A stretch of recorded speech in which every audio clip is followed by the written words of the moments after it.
കൊരിന്ത്യർക്ക് എഴുതിയ 1-ാം ലേഖനം 10-ാം അധ്യായം 31-ാമത്തെ വാക്യം.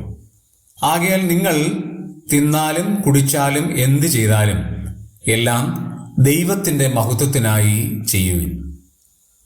ഓരോ വിശ്വാസിയും ജീവിതത്തിൽ ഓർത്തിരിക്കേണ്ട പരമപ്രധാനമായ ഒരു വാക്യമാണ് നാം വായിച്ചത്.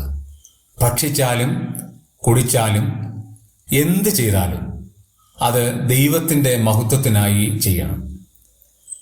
നാം പലപ്പോഴും പ്രസംഗങ്ങളും ചെറിയ സന്ദേശങ്ങളും ഒക്കെ ആരംഭിക്കുമ്പോൾ പറയുന്ന ഒരു വാചകമാണ് ദൈവനാമം മഹത്വപ്പെടുമാറാകട്ടെ. പക്ഷെ ആ വാചകം പറഞ്ഞിട്ട് ദൈവനാമമല്ല മഹത്വപ്പെടുന്നത്, പ്രത്യുത മനുഷ്യന്റെ നാമമാണ്.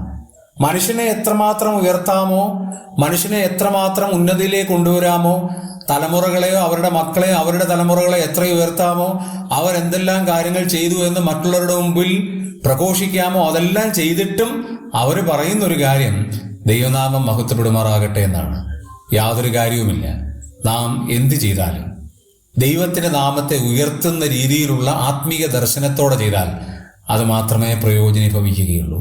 ദൈവനാമത്തിന് മഹത്വം വരേണ്ടത് അങ്ങനെ തന്നെ വരണം. ആ മഹത്വം ഞാനും നിങ്ങളും എടുത്താൽ ദൈവത്തിന് അത്രയും കോപമുള്ളൊരു കാര്യം വേറെ ഒന്നുമില്ല.